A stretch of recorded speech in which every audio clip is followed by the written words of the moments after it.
¿Pensabas que en Latinoamérica no habían guerras? Pues estás equivocado. Por si no lo sabías, en octubre del año 1962, Cuba casi causa la Tercera Guerra Mundial. Ya tenían misiles preparados para lanzar a Florida y Nueva York, y si querían, podían lanzarlos en México, Colombia y partes de Venezuela. Esto fue una situación seria. ¿Cómo se llegó a este punto? Bueno, prepárate que te voy a explicar el contexto como si fuera una obra de teatro. Los personajes son los siguientes: la Unión Soviética y su primer ministro Nikita Khrushchev, Cuba y su presidente Fidel Castro, y Estados Unidos y el presidente John F. Kennedy. Primer acto: la Unión Soviética lanzó el Sputnik, el primer satélite al espacio. Con este acto, el gobierno de Estados Unidos sintió terror porque pensaron que si la Unión Soviética podía lanzar misiles al espacio, eso significaba que podía lanzar misiles de Rusia hacia América. Estados Unidos no tenía misiles que pudieran llegar de América a Rusia, así que se pusieron manos a la obra para aumentar la balanza de poder a su favor. Ellos instalaron unos misiles nucleares en Italia y Turquía. Turquía tenía frontera con la Unión Soviética, por lo que este acto fue interpretado como una amenaza para el gobierno de Moscú. Para equilibrar de nuevo la balanza, la Unión Soviética buscó instalar misiles nucleares en cualquier país de América, pero tenían un problema: no tenían aliados en América, así que antes de todo,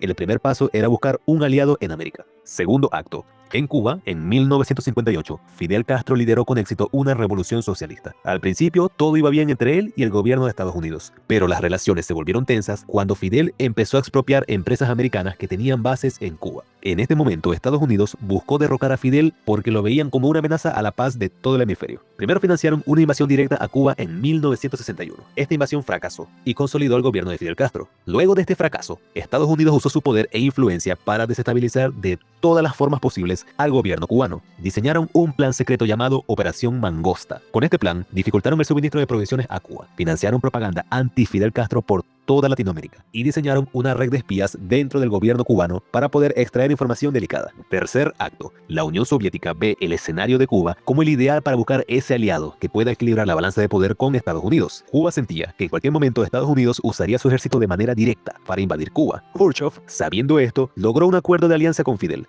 Diseñaron una estrategia militar secreta cuyo objetivo principal era la instalación de misiles nucleares en Cuba. Esto tenía el objetivo de persuadir a Estados Unidos de cualquier intento de invasión. De esta forma, Fidel podía mantener su gobierno socialista y la Unión Soviética podía equilibrar su balanza de poder al contar con un aliado comunista en América. Operación Anadyr. Además de los misiles nucleares, la Unión Soviética también introdujo 43.000 militares en Cuba. Todo este proceso se hizo en secreto mediante la operación llamada Anadyr. Este proceso fue realizado entre junio y octubre del año 1962. Estados Unidos, bajo la operación Mangosta, detectó mediante sus espías que en Cuba había una actividad sospechosa. Debido a eso, el presidente Kennedy ordenó volar aviones espías sobre toda la isla de Cuba. En la mañana del 16 de octubre del año 62, estos aviones detectaron unas imágenes que encendieron las alarmas en Washington. En Cuba habían misiles nucleares. A los misiles les faltaba poco para ser operativos. Esta gran noticia fue informada a Kennedy la mañana de ese mismo día, dando inicio formal a la crisis de los misiles en Cuba. Estados Unidos quería impedir a toda costa la construcción de esos misiles. Kennedy y sus asesores se reunieron para ver cómo evitarían eso. Las siguientes dos opciones fueron puestas sobre la mesa. Primero, un grupo de asesores opinó que lo mejor era bombardear los misiles e invadir directamente a la isla de Cuba. El problema de esto es que, de haber tomado esa acción, la Unión Soviética, en respuesta, atacaría los misiles nucleares que tenía Estados Unidos en Turquía. Otra opción fue lanzar serias advertencias y amenazas para que Cuba dejara atrás sus planes. Esta opción fue descartada porque haría ver a los Estados Unidos como un perro que ladra pero que no muerde. Kennedy y sus asesores conversaron hasta el 20 de octubre, hasta que finalmente el presidente Kennedy tomó la siguiente decisión: usar la fuerza para evitar la construcción de los misiles, pero sin atacar a Cuba directamente. ¿Cómo harían eso? Bueno, el 22 de octubre, en la televisión internacional, Kennedy se dirigió al mundo. En esta transmisión, anunció un bloqueo naval a Cuba y también dijo que cualquier misil que Cuba lanzara en cualquier territorio del continente americano sería respondido con un ataque directo a la Unión Soviética. A partir de ahora, te voy a mencionar los acontecimientos que ocurrieron día por día. Siguiendo con el 22 de octubre, Kennedy envió una carta a Khrushchev indicando que Estados Unidos no iba a permitir que se entregaran armas ofensivas a Cuba. El 23 de octubre, el gobierno de Cuba puso a sus tropas en disposición ofensiva. Si ellos daban la orden de lanzar un misil, el plazo para lanzar el misil sería de 20 horas. Por orden de Kennedy, los aviones espías estadounidenses volarían sobre Cuba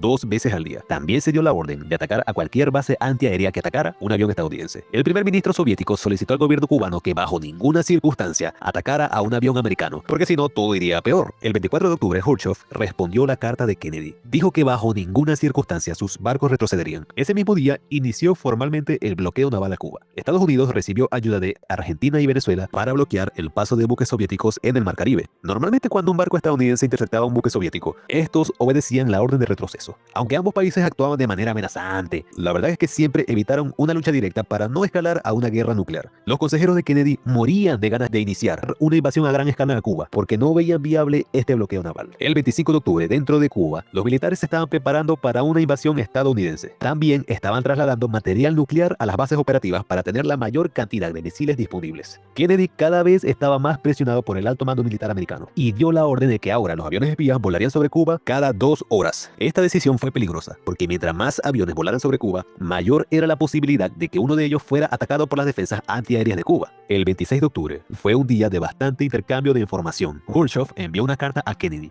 indicándole que retirarían sus misiles nucleares de Cuba con la condición de que Estados Unidos prometiera que no iba a invadir Cuba. Ese mismo día, Fidel envió una carta también a Khrushchev, pidiéndole que, en caso de que Estados Unidos atacara a Cuba, la Unión Soviética ataque con sus misiles nucleares a Estados Unidos, aun con el costo de desaparecer a Cuba del mapa. Los aviones volaban sobre Cuba cada 2 horas. Esto hizo pensar a Fidel que en cualquier momento uno de esos aviones iba a ser un avión bombardero. Por esta razón, dio la orden de disparar a cualquier avión estadounidense que volara sobre Cuba. Esta orden tendría efecto a partir del siguiente día. Fidel se reunió con el líder de las tropas soviéticas de Cuba, prepararon el cargamento nuclear y describieron las trayectorias que seguirían los misiles que caerían en Estados Unidos. El 27 de octubre fue el día más importante. Había un jefe de escuadrón llamado Iván Gorbachev.